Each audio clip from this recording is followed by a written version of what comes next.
میں حیران ہوتا ہوں سر اس بات پہ کہ ہمارا پڑوسی ملک ہمیں سستی بجلی، سستا پیٹرول، سستی گیس دینے کو تیار ہے، منتیں کر رہا ہے ہم سے لے لیجئے. ہم ان سے آفیشلی تو نہیں لے رہے ہیں، ان آفیشلی لے رہے ہیں. 5000 میٹرک ٹن تیل ایران سے روزانہ اسمگل ہوتا ہے اور ہم اسے روک نہیں پاتے ہیں. ہماری آئل ریفائنریز کہتی ہیں کہ ہمارے پاس ڈیزل کا اتنا سٹاک آ گیا ہے، پلیز یہ اسمگلنگ کو بند کریں تاکہ ہمارا مال بکے. ایک طرف ہم یہ سچویشن دیکھتے ہیں، دوسری طرف عوام بجلی کے بلوں سے، پیٹرول سے اور گیس کی شارٹیج سے پریشان ہیں. ایل پی جی کے سلنڈر گھروں میں پھٹ جاتے ہیں، غیر معیاری سلنڈر ہوتے ہیں. وزیر ہمارے ایوان میں کہتے ہیں کہ میری ذمہ داری نہیں ہے، اوگرا کو کرنا ہوگا، اوگرا کو کرنا ہوگا. اوگرا کے اوپر ساری بلی ڈال دیتے ہیں. آخر ہمارے ملک کا پاور سیکٹر کبھی صحیح ہوگا خاقان عباسی صاحب؟ یا پاکستان چلے گا یا پاور سیکٹر؟ آپ کا اوپینین کیا ہے اس پہ سر؟ دیکھیں، ہم ہر چیز میں موضوعاتی حل تلاش کرتے ہیں. ایران سے جو آپ کے معاملات ہیں ان کو سمجھنے کی ضرورت ہے. ایران پہ سینکشنز ہیں، ایران کے ساتھ آپ کا گیس کا معاہدہ ہے. آپ جب تک ایران پہ سینکشنز ہیں آپ وہ گیس نہیں خرید پائیں گے. جو ادارہ خریدے گا، جو شخص اس میں انوالو ہوگا، اس پہ انٹرنیشنل اس پہ سینکشنز لگ جائیں گی، اس کو سزا مل جائے گی. سر وہ چائنا نے پاکستان کی میزائل سسٹم میں مدد کی ہے تو آلریڈی اس پہ ہم پہ سینکشنز لگے ہیں امریکہ کی طرف سے. تو ہم نے میزائل سسٹم کی خاطر تو امریکہ سے سینکشنز لے لیے ہیں، ہم بجلی، گیس اور پیٹرول کے لیے نہیں لے رہے. سر تھوڑے سے لے لیتے ہیں سینکشن سر عوام کے بھلے کے لیے. نہیں، یہ حکومت ملک اس طرح نہیں چلتے. تھوڑی سینکشنز نہیں ہوتی. آپ کا ملک بند ہو جائے گا، اس بات کو سمجھیں. کیونکہ آپ نے ان کو قیمت بھی ادا کرنی ہوگی. آپ کون سے طریقے سے وہ پیمنٹ کریں گے؟ یہ کئی ارب ڈالر کی سالانہ پیمنٹ ہے اس گیس کی. عباسی صاحب، تربت، پسنی، گوادر ایران کی بجلی پہ چل رہے ہیں سر. وہاں سے آتی ہے، ہم تھرڈ پارٹی کو پیمنٹ کرتے ہیں سر. اسی طرح پیٹرول لے لیں. دیکھیں، میں معذرت سے میں گزارش کروں گا، وہ جو ایشو ہے وہ گرینڈ فادرڈ ہے. گرینڈ فادرڈ کا مطلب یہ ہوتا ہے وہ سینکشن سے پہلے کے معاملات چل رہے تھے. وہ بجلی آپ سرکاری طور پہ لیتے ہیں، سرکاری طور پہ پیمنٹ کرتے ہیں، وہ آپ کو اجازت ہے. سینکشنز کو سمجھیں. ہم نے جب ایران سے گیس کا معاہدہ کیا، ایران پہ سینکشنز لگے ہوئے تھے. یہ ہماری بھی غلطی ہے اور ان کی بھی غلطی ہے. سینکشنز کو سمجھا نہیں. وہ چند کروڑ روپے کی بجلی ہے. اگر آپ کسی اور طریقے سے پیمنٹ کر سکتے ہیں وہ کر سکتے ہیں. یہاں پر کئی ارب ڈالر کا سالانہ معاملہ ہے. آپ گیس نہیں لے پائیں گے. آپ کی گیس لائن نہیں بن سکتی کیونکہ کوئی ٹھیکیدار اس پر کام نہیں کرے گا. آپ کے اپنی کمپنیاں آپ کو نہ کر چکی ہیں. پاکستان کی حکومت کی کوئی آپ کو فائنینس نہیں کرے گا. یہ اس طرح معمولی باتیں، یہ ہم ہر چیز موضوعاتی حل نہیں ہوتے. آپ کا معاہدہ ہے. آپ آج یہ دیکھ لیں، ایران سے کم از کم 200 بڑے ٹرک، 40 ٹن کے، 40 فٹ کے جو ٹرک ہیں، وہ ہر روز پاکستان میں سمگل ہو کر مال آتا ہے، جس میں ڈیزل ہے، جس میں ایل پی جی ہے. ہم نہ اس کی کوالٹی چیک کرتے ہیں، نہ اس کو روکتے ہیں. آج 70 روپے فی لیٹر ڈیزل پہ جو ہے وہ پی ڈی ایل لگا ہوا ہے. اس کے علاوہ ایکسائز ڈیوٹیز ہیں اور چیزیں ہیں. یہ تقریباً کئی سو ارب روپے کا آپ کو سال میں نقصان ہو جاتا ہے صرف ٹیکس کی مد میں، اور لو کوالٹی کا مال آتا ہے. ہم بارڈر پر لیبارٹری نہیں لگا سکے امپورٹ کو چیک کرنے کے لیے کہ ان کی کوالٹی کیا ہے. کیا یہ کوالٹی کا ڈیزل ہے؟ کیا یہ کوالٹی کی ایل پی جی ہے؟ اس لیے نہیں لگاتے کہ پھر پکڑے جائیں گے کہ بھئی اتنے ٹرک آئے ہیں، آپ نے ٹیکس تو وصول نہیں کیا. افغانستان سے، ایران سے افغانستان بھی مال جاتا ہے، یہی چیزیں جاتی ہیں. انہوں نے لیبارٹری بھی لگائی ہوئی ہے. سر انڈیا بھی سر ایران سے تیل اور گیس لے رہا ہے، چائنا بھی ایران سے تیل لے رہا ہے. ہم نہیں لے سکتے. میرے بھائی، پھر آپ ذرا سینکشن کو سمجھ لیں نا. وہ سب گرینڈ فادرڈ ہیں، وہ سینکشن سے پہلے کے معاملات چل رہے ہیں. ترکی گیس بھی لے رہا ہے. اس لیے یہ جو پہلے سینکشن سے پہلے کی چیزیں ہیں وہ چل رہی ہیں. اس کے بعد آپ سر یہ بتائیں آئی پی پیز کا مسئلہ کیسے حل ہوگا؟ پہلے یہ سمجھے کہ مسئلہ ہے کیا آئی پی پیز کا.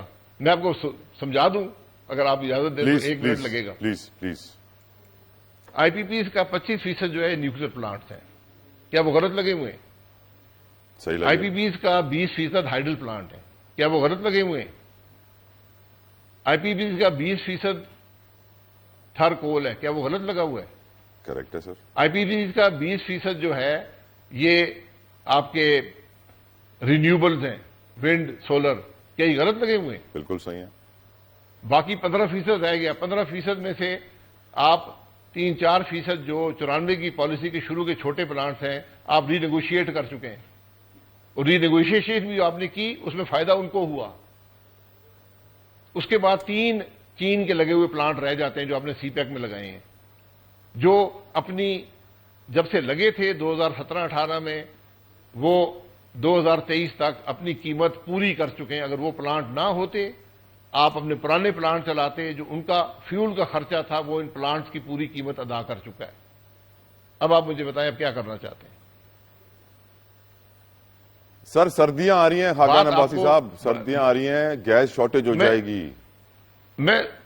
جی گیس شارٹیج جائے گی، اس کے حل تلاش کریں نا۔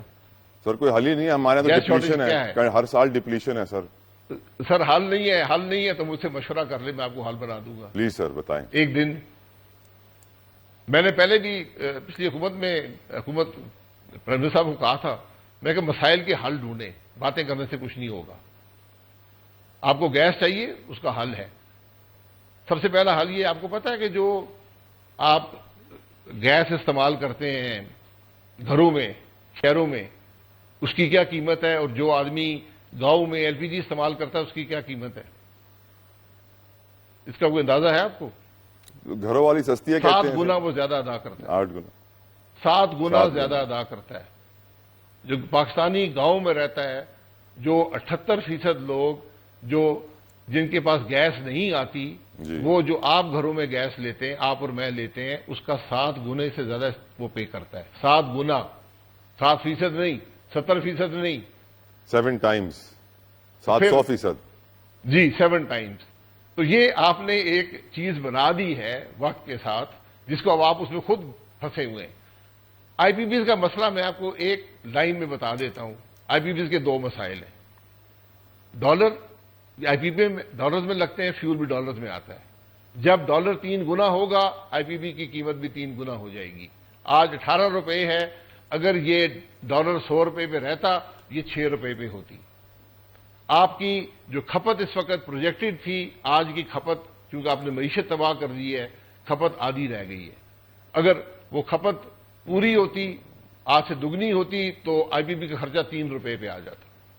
یہ ساری بات ہے۔ سر ڈیٹ سائیکل کے اوپر کمنٹ کیجئے، ہماری کیا نہ- پوری زندگی آئی ایم ایف کی قرضوں میں گزرے گی سر؟ سر آئی ایم ایف کے پاس نہ جائیں نا، آئی ایم ایف آپ کے گھر تو نہیں آتا، آپ آئی ایم ایف کے پاس جاتے ہیں۔ سر ہمیں چوری کام چوری جائیں؟ پسند ہے سر۔ نہیں، کام چوری نہیں، آپ اپنے حالات خود درست نہیں کرنا چاہتے۔ آپ تو معجزات کی تلاش میں رہتے ہیں، اس میں پیسے بانٹ دو، اس کو پیسے دے دو، یہ کر دو، وہ کر دو۔ آپ کی سوچ تو اس آئینی ترمیم کی ہے۔ آج 2 ہفتے ہو گئے، پورا ملک رکا ہوا ہے اس آئینی ترمیم کے لیے۔ پوری حکومت جو ہے وہ کبھی مولانا فضل الرحمان صاحب کا بایاں پیر پکڑتی ہے، کبھی دایاں پیر پکڑتی ہے۔ لیکن سر مولانا فضل الرحمان صاحب بھی تو کمال ہے نا سر، ایک پیر کسی کو دیتے ہیں، دوسرا پیر کسی کو دیتے ہیں، ایک ہاتھ کسی کو دیتے ہیں، دوسرا ہاتھ کسی کو دیتے ہیں، سب کو کچھ نہ کچھ تو دیا ہوا ہے انہوں نے آج کل۔ یہی اپوزیشن کی سیاست ہوتی ہے نا، اوکے یہ سیاست ہوتی ہے۔ یہ حکومت کا کام ہے کہ ایسے کام نہ کرے، وہ ملک چلائیں، ملک کے معاملات کو درست کریں۔ تو ڈیٹ کے جو معاملات ہیں، ڈیٹ کا صرف ایک حل ہے، وہ گروتھ میں ہے۔ آپ نے گروتھ کے لیے کیا اقدامات اٹھائے ہیں آج تک؟ کہ آپ کی ملک کی اکانومی گرو کر رہی ہے؟ آپ آئی پی پیز کی بات کر رہے ہیں، آپ نے کچھ نہ کر سکتے ہیں نہ کر پائیں گے۔ اور آپ کی انویسٹمنٹ جو بات سنتا ہے، جو انویسٹر یہ بات سنتا ہے کہ یہ ملک اپنا وعدہ پورا نہیں کرتا، وہ کبھی یہاں انویسٹ نہیں کرے گا۔